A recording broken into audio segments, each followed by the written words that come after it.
Not know me, my name is Kevin Huddleston. I'm the canon for finance and administration for the Diocese of Milwaukee, and I'm your host this evening. So I'm sorry, I'm not as good looking as your former host. Couple of things, couple of notes that I want to make before we go on, but as we start, but we'll have an opening prayer. I'll make a couple of announcements. Then Pippa and Alice will share their presentation, and then Scott Leanna, the president of the standing committee, will be joining us a little later. So let us pray. Almighty and gracious God, giver of every good and perfect gift, we thank you for the gift of your Son, the gift of this day, the gift of this diocese, the gift of the people who share their resources, their talents, their gifts and graces. Open our ears that we may hear, open our eyes that we may see, but open mostly our hearts so that we may love as you love us. Through Jesus Christ, our Lord. Amen. Thank you. I'm going to make a couple of announcements before I turn it over to Alice and Pippa. One is for those of you who have some responsibility, the parochial reports are theoretically due March 1st, which is only in a couple of weeks. And this year they're a little different, and there's some extended questions that may take you a little longer than normal to answer. So if you need any help, don't hesitate to contact me via email or text. Also, if for some reason you don't have your login information and your password that you've used in the past to do it online, if that's the way you've been doing it, please contact me and I will reset your password so that or reset it so that you can have a new password going forward. So I just want to make that note. The second note I have is that you'll be receiving an email from me in the next day or two. I told your clergy this morning, Carolyn Sin, who is a new member of the Finance Committee, has volunteered to help us put together kind of a historical financial picture of the diocese. And she has designed a way that we feel like most treasurers, most people are using QuickBooks. And she has instructions in there about how to export the data that will be the most helpful for us. I want you to know that we're not using that data to up your assessments or to find out anything. We're trying to actually do some strategic financial planning for the diocese going forward. And it would be helpful if we had some historical data and see how we might be able to help people. And she's devised a method that'll get us the information we need. And then she's going to synthesize it and make it all fit together in some wonderful way that I have do not understand, but she's going to do that for us. We're very grateful for her. So please be looking forward for that email in the next couple of days. Also, make sure if your treasurer's not on here this evening that you let him or her know that that's coming, and that's what we're going to be asking of that. Those are the two things that we have right now. I will say one word about making sure you go on the diocesan website or the e-news and check the Way Forward Task Force revised, updated guidelines. They just issued last Friday. There are some major changes in there, and I think some good changes. We met this morning and Bill Dunlap gave us a preview that if everything continues in the same trajectory, it's looking good in the next 3 to 6 weeks. So I think there's some hope at the end of the tunnel. That light that is at the end of the tunnel is not a train coming to take you out. It is hope that maybe we can have a really celebratory Easter. So I want to hold that hope out for you all. That's all the things I have. If you have any questions for Pippa and Alice as they during their presentation, please put them in the chat and we'll try to get to them at the end. At this point, I'm going to call on the Reverend Pippa Linwright and ask her to introduce herself, and Alice, if you'll unmute yourselves and then begin your presentation. Thank you. I'm Pippa, and I'm the rector at St. Mary's in Dousman, and I'll be sharing today. We have two fairly long-running fests, Strawberry Fest and Fall Fest, and how we translated them this year for the pandemic.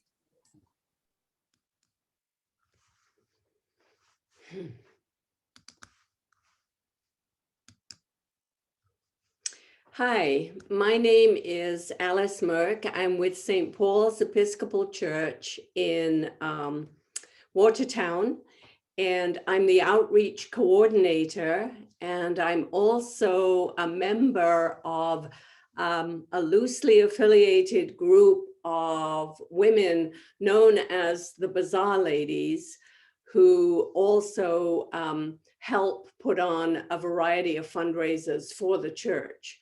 So tonight I wanted to talk about the difference between those two types of fundraising and the different places that you may have to go to get funded.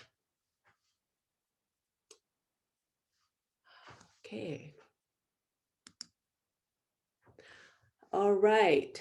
So this is a picture of the Penniless Porch. This is from Wells Cathedral, and it is this very old passageway. It was built about 1450, and it links the Bishop's Palace with the Wells Cathedral. And this is where the beggars used to gather in the shelter of this porch for alms in medieval times. So I thought this was just kind of a cool picture to start off with. So as I mentioned before, there are basically two types of fundraising. Can everybody see the screen? Good.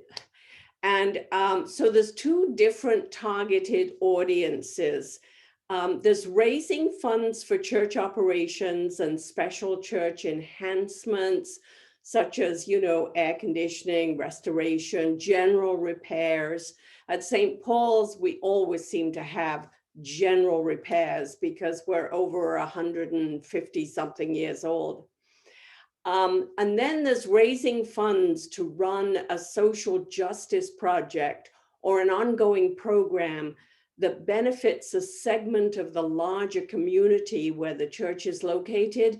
And that is a very different type of approach and a very different audience where you go seeking funds. From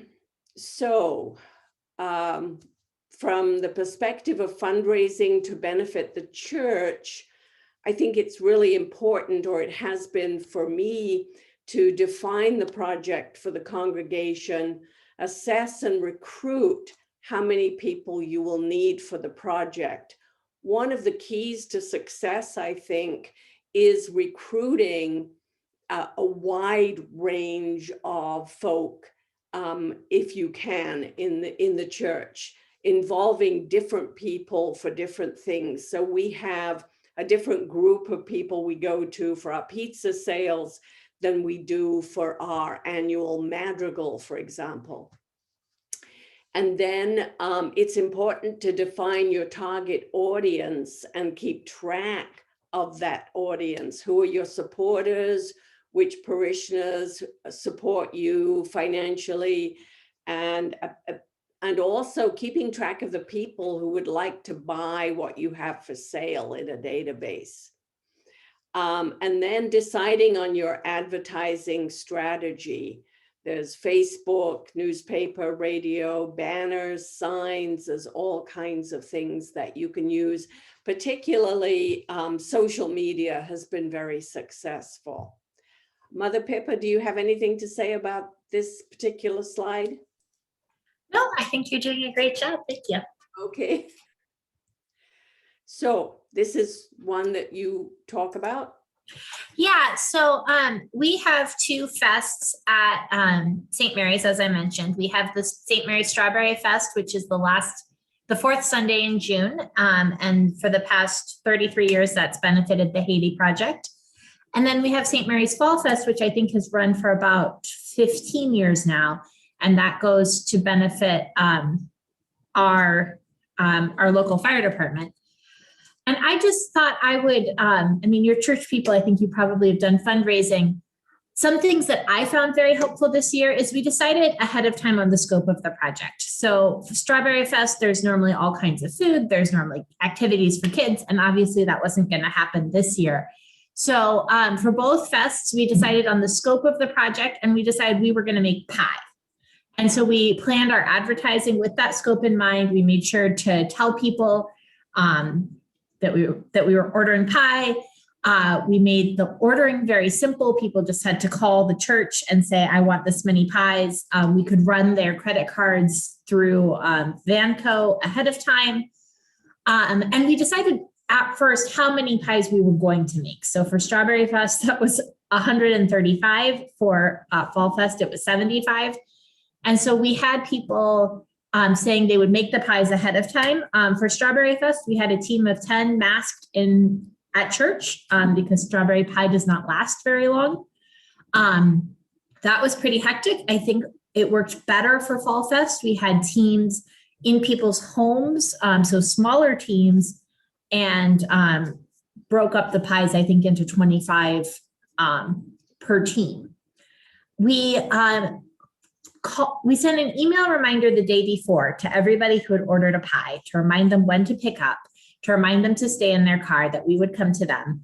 And we did phone calls for people who did not have email. And then one thing we did find was it was important for Vestry, who was communicating the way forward task force, to really make sure they were communicating with the people figuring out the distribution. We had some miscommunication at Strawberry Fest, which led to unnecessary anxiety that day, and had figured it out more smoothly for Fall Fest. We had one checklist to see who had picked up their pies. And then about a half hour before we were stopping the distribution, we called everybody who was remained. And then finally, the thing that kind of shocked me was we publicized our results. We have a sign outside, and it's such a part of the community that we actually received donations after we publicized our initial fundraising results, and we were able to then give more to these wonderful organizations. I'm happy to talk to people about more specifics, but I felt like those were our biggest lessons learned of transferring these two fests into more COVID-friendly events. Pippa, Yes. how much of the pies go to the community, and what percentage is bought internally? So for Strawberry Fest, like I said, we made 135 pies, and I would say, guessing off the top of my head, that more than 75% went to the community. So we had flyers in grocery stores, and we also have Lake Country Family Fun, which is an email blast to families. And we pay $100 each year to be a part of that publicizing. I think the Fall Fest pies, because we were selling fewer of them, it was probably closer to 50-50.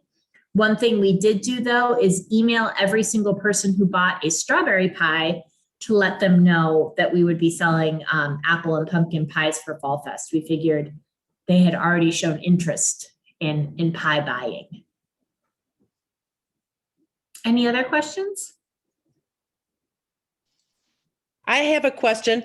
What time of the year was your fall? Was it close to Thanksgiving, or was it more in September? Sure. Fall Fest for us is always the first Sunday in October. So we actually moved it to Saturday in October this year because for the pie bakers, it worked better. But we have some inertia around the fourth Sunday of June and the first Sunday of October. So we stuck to that. I think if people were buying them for Thanksgiving, they were buying them quite early, but they do freeze. So, but these were baked pies that we were distributing to people. That if you were planning to do frozen pies, I would recommend not baking them and letting people thaw and bake them themselves. So when you identify the bakers, do they get a recipe that they are to follow? Yes, so the church buys the ingredients. So we worked with a local guy for our produce. And so for the strawberry pies, we had kind of an assembly line going. So we had people at tables, distanced and masked. We washed the strawberries on Friday and baked the pie shells. And then on Saturday, we had people cutting the berries. And I was in the kitchen, I feel like, for 5 hours just mixing the gel. But so I would mix, I think, enough for 2 pies. And then I had somebody else who was mixing that gel with berries and putting them into pie shells. But yes, for the Fall Fest pies particularly, we even measure out like the spice, and we'll send you home with like baggies of sugar and brown sugar. And we use the Penzi spice mix. The apple pie or the pumpkin pie one particularly is phenomenal. And it just makes it that much easier. How many bakers do you have? Let's see. Well, normally each baker would do 4 pies this year, but normally we don't do 75 or 135. So for Strawberry Fest, we had 10. And for Fall Fest, we had 3 teams. And I would say each team had 2 to 4 people. And so our person recruited the captain of each team, and then they chose, personality wise and baking philosophy wise, who they wanted to work with. And what were the cost of the pies? The pies are normally, I think, $18. We moved them up to $20 this year because it was our only fundraising for these 2 events, and no one seemed to have a problem with that. In fact, we had people show up the day hoping to buy unsold pies, which was mostly not a thing we had. And when you advertise, do you say what you're going to use the money for? I think yes, in the flyers, but we also had banners outside the church. We're lucky that we're on Highway 67 and Highway 18.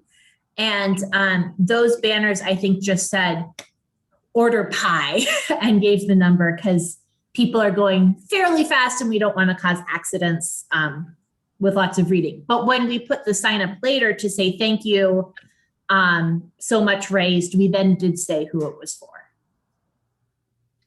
Thank you. And like I said, this has been something we've done for many years. For Fall Fest, we had fire trucks in the parking lot, which also helps us, kind of stand out and be like, look, we're here. Come have pie. Excellent. Thank you. Oh, of course. Any other questions before Alice takes it back? I think Buzz has a question. Is that? I can't get the Marie off of there. That was Buzz. I just did my questions. Thank you. Oh, okay. Thanks. All right. Okay, thank you. Well, St. Paul's usually has 2 main money makers during the year. The 2 biggest ones are the St. Paul's Annual Bazaar, where we all make stuff and then sell it in the church hall on the weekend before Thanksgiving. Of course, this year that was definitely out. We normally make around $7,000 with this bazaar. So we had to think fairly rapidly on what we were going to do this year.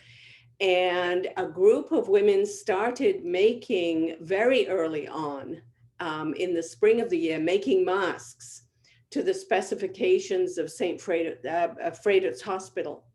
And that was a huge moneymaker for us. We sold them all over town. We advertised on Facebook. We sold them at the farmer's market, and then came all the way around to the fall selling these masks. And I think we're still selling a few here and there. I think we made well over $2,000 with the masks, which was a real helpful. The way we adapted the bazaar this year, as many of you know, St. Paul's doesn't have a priest at this time. Reverend Elizabeth left, in June. So we decided to turn the rectory into a store, and we submitted a plan to the diocese that allowed us to open the store with so many people at a time, with open windows. It got quite cold in there, actually.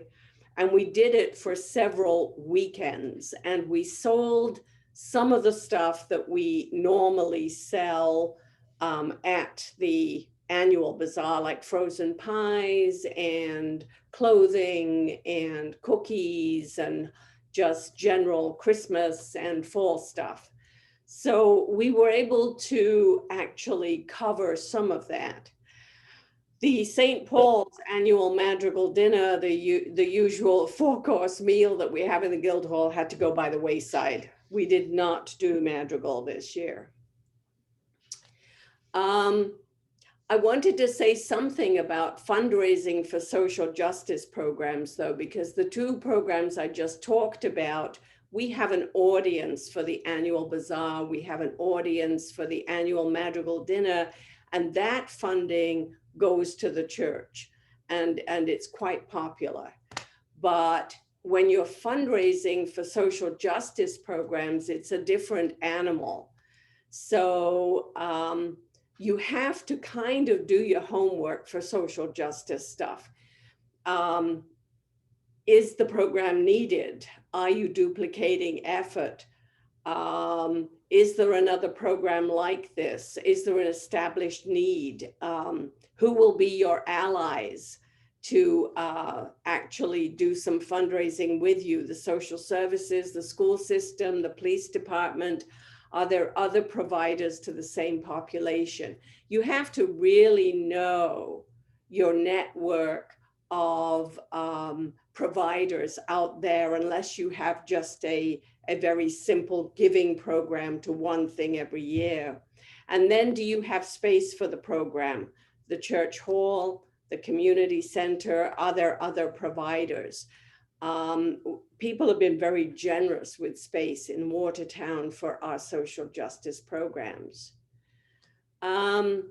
These are some of the things that we have done. I should say a little bit about our social justice programs. We have Mary's Room, which provides diapers and wipes, children's furniture, children's clothing, and cribs and all kinds of things in the community. We provide those right at St. Paul's. This is our sort of anchor social justice program, and it's very well known. We started it in 2011, and we fundraise for it, but we fundraise in a different way. We make sure that every year we contact secular organizations like the Kiwanis and the Lions and all those folks, and make sure that they know we're still here and we still need money. We identify other churches who would likely be partners with us. So many of the churches in Watertown collect for us on an annual basis.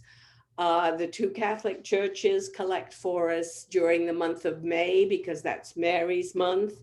And we get a lot of things at Christmas from things that other churches do for us.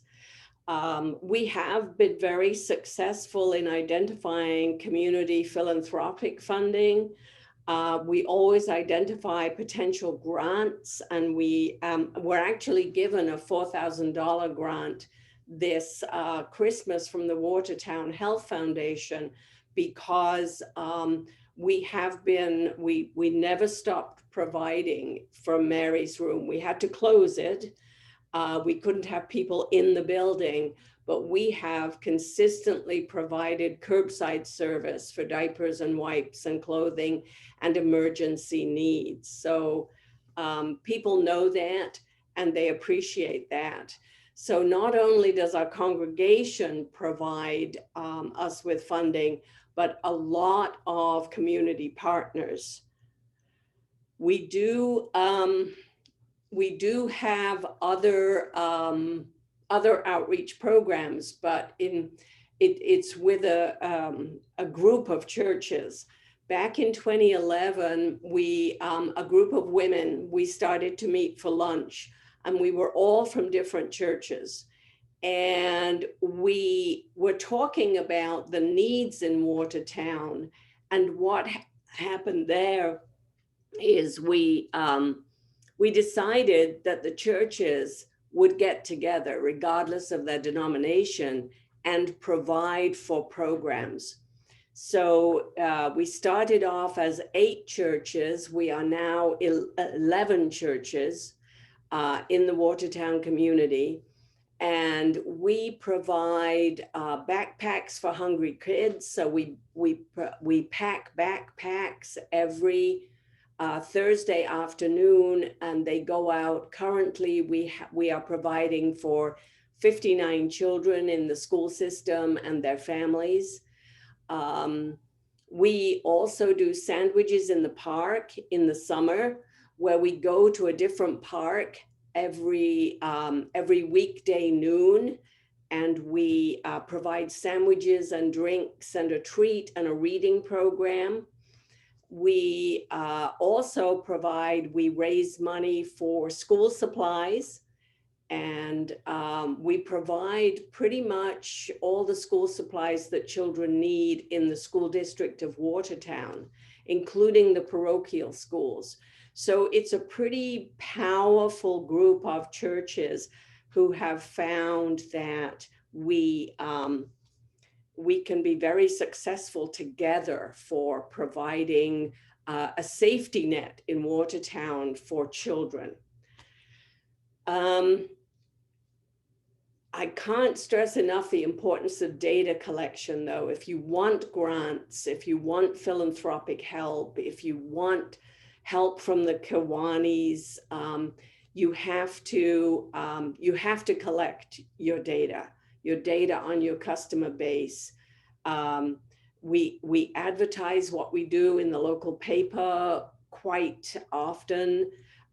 We keep data on the costs of food, so we are able to say, for example, that the average cost of a backpack to send home every weekday, every week during the church year is, we know it costs $8.10 with the food that we collect. So even if the food is free, we know what the price of the food is, so that we know what value we are providing to the community.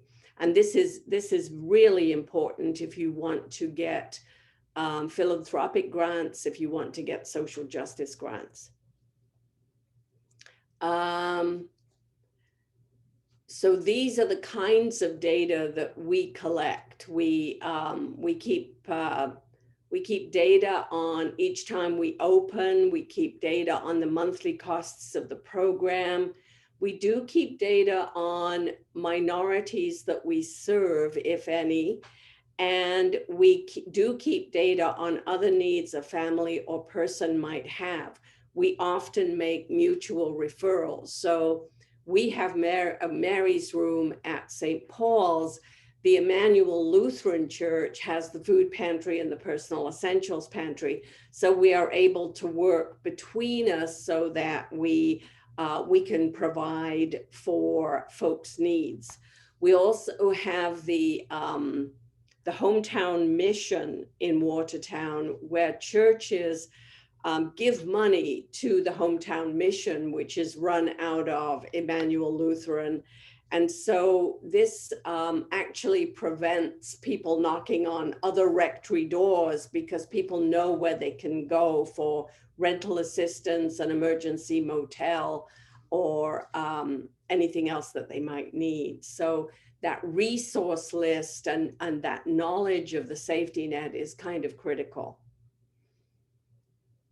So you have to stay focused. The big problem is that mission creep. You can't be all things to all people. If you know that where your resources are, you can refer them fairly speedily, but you can't do everything. we use Plan, Do, Check, Act if we try something new, because it's a good way of assessing, do you still need this piece of the program? Can you modify it in some way to be more successful? So we do that routinely with our customer base. It's very important to us to look after our volunteers, make sure they know they're appreciated. Mary's Room uses, when it's open, it's curb service at this point in time, but when it's open, it uses 6 to 7 volunteers a week for 2-hour periods. So it's really important that you have coverage, they know how meaningful their work is, etc. And of course, we always try and have fun and make it fun for everyone to do this. So that was a quick and speedy thing to do. Does anyone have any questions?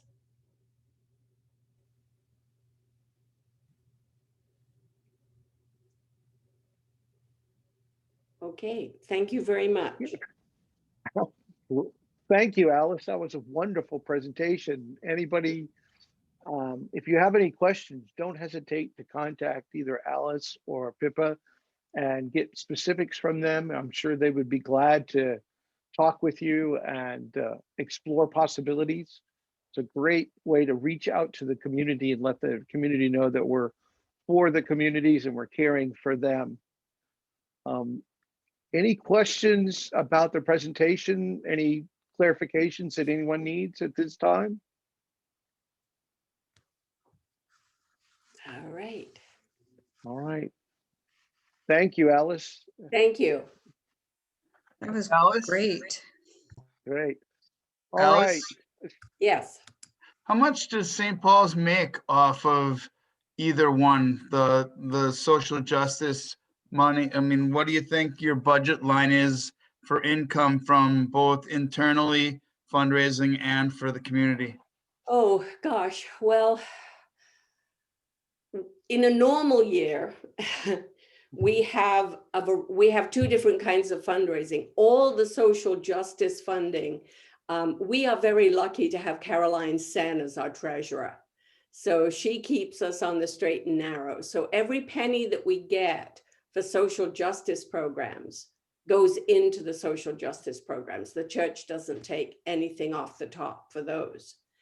And I think for Mary's Room alone, we, in a normal year, we can cover our costs and more for burning through around $700 worth of diapers and wipes a month. And so, and then we do raise around $1,000 a year for the other social justice programs that we have, like the backpack program. But for fundraising for St. Paul's, and I have to stress, we're a small church. We maybe have about 65 to 70 folks, and we have an average attendance, Sunday attendance of about 45. So we're quite small. And so we run a dinner theater every year that makes around 2,000 in a normal year. Our bazaar makes about 7,000. We do the madrigal, which makes about $2,000 a year. And then we have a couple of pizza runs that clear around $1,500 to $2,000. So we have to do that because we don't have the endowments or what have you to actually fund the church without those fundraisers. So we have our little team together and we just do what we do. Great.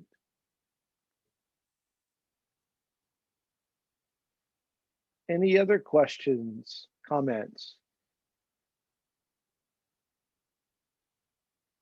If not, then I'm going to call on the president of the standing committee, Scott Leanna, for his contribution to this evening. You have to unmute yourself, Scott. There you go. All right. Good evening, everyone. I'm Scott Leanna. I'm the priest at St. Thomas of Canterbury Parish in Greendale. I kind of jumped into the meeting midway, but it was fun hearing Pippa talk about some of the things happening at St. Mary's Dousman, because that's where I was for 14 years before I started at St. Thomas of Canterbury. But I'm not here tonight in my capacity as the priest at St. Thomas of Canterbury. I'm here because, as Kevin said, I'm the president of our standing committee. So as you may know, in the Episcopal Church, when there is not a bishop, and our bishop retired at the end of the year, then the ecclesiastical authority, the entity, if you will, that has the kind of authority that a bishop has, is this group called the Standing Committee. The Standing Committee is made up of 4 clergy and 4 lay people. And so the kind of things that come before us are, these days, in the absence of a bishop, all the kinds of things that come across the desk of a bishop. So we have been functioning in this capacity since January 1st. We have had a assisting bishop, Bishop Matt Gunter from the Diocese of Fond du Lac and Eau Claire. You might think of an assisting bishop maybe as a bishop on retainer. So he sort of checks in with us periodically. He's there to offer us advice if we need it, and is sort of on call, I guess. He wrapped up his time with us on February 15th. Our next assisting bishop, our next bishop on call, is going to be a guy named Keith Whitmore. He's a retired bishop, and he'll be checking in with us periodically if we need him to. And then on April 1st, Bishop Jeff Lee, newly retired from the Diocese of Chicago, is going to start working as our provisional bishop.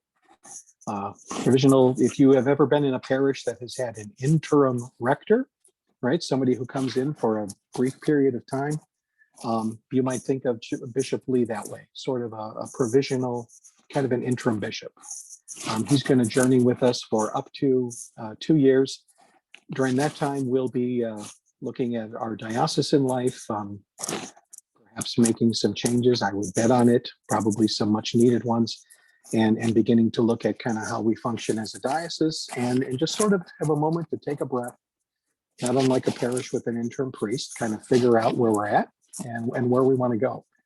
During the time Bishop Lee is with us, we will also engage in the work of calling our next bishop. All right. So that kind of situates you in terms of kind of where things are at. I'm here tonight to let you know about a change in our diocesan staffing. Now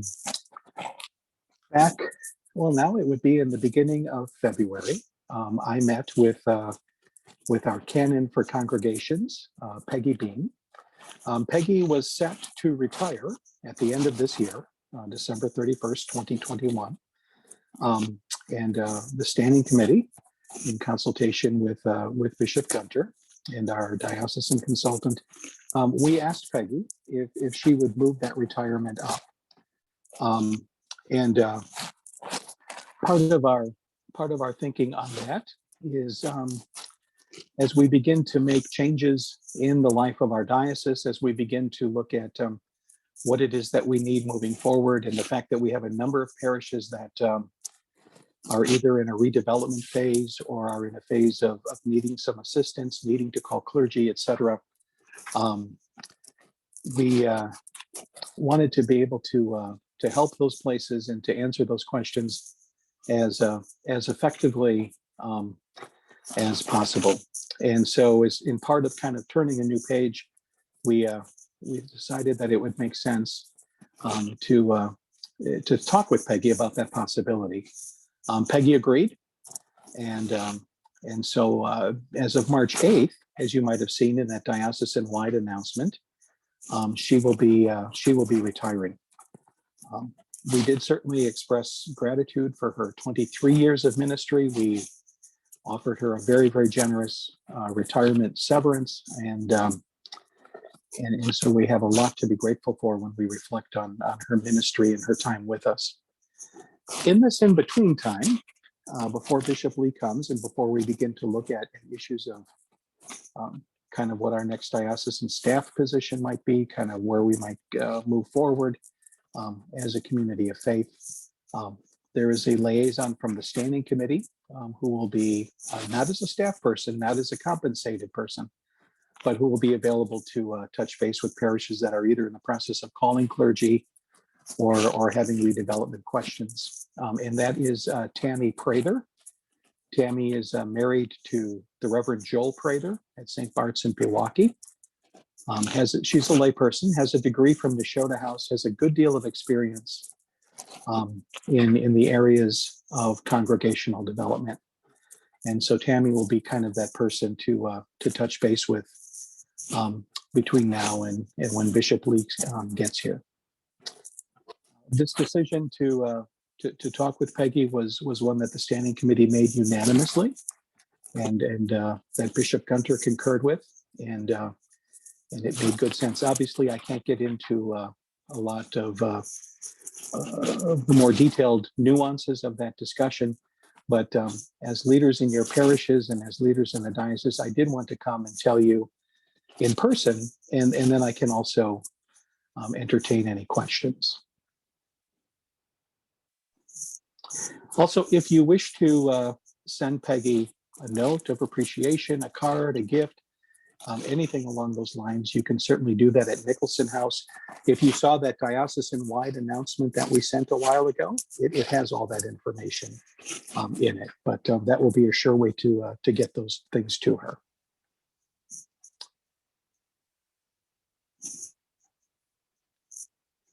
Are there any questions for Father Scott?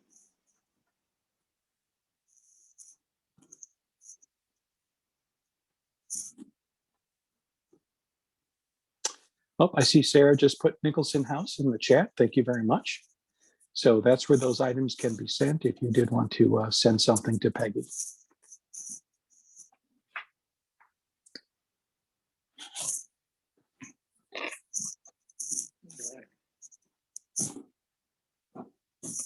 All right.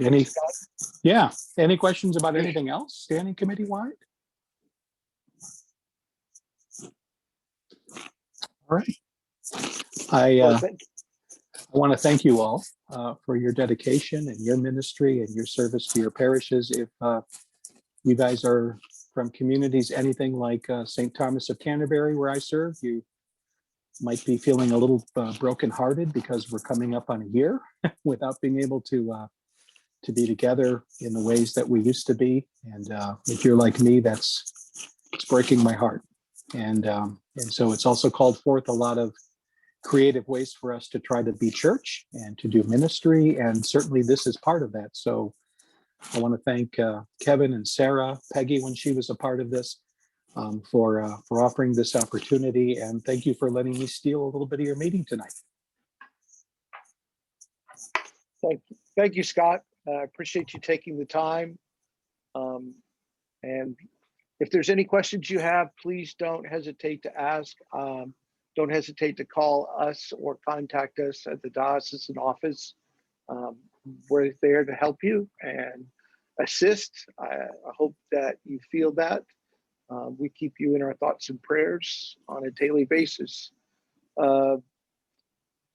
We will have, I don't have an agenda for a topic for March, our meeting in March, but we will be meeting in March on March 18th at 7 p.m. And hopefully it'll be something that you all will feel interested in. Please pass this along. Jill Heller? Master, pardon? Isn't that Jill Heller? Oh, yes, it is. You're right. Thanks, Sarah. I'm old. I forget things. Yes, Jill Heller from TFE, Trustees Endowment, will be here to talk about how they serve the diocese and how they can help you with some of your endowments, investings, and the many things that they provide for us. So keep that in mind. Jill Heller, you'll get more information about that in the weeks to come. Again, I encourage you to look over the Way Forward Task Force revised guidelines. Go to the website. We're trying to keep that updated with resources and all of that. And don't forget to get your parochial reports in the next couple of weeks.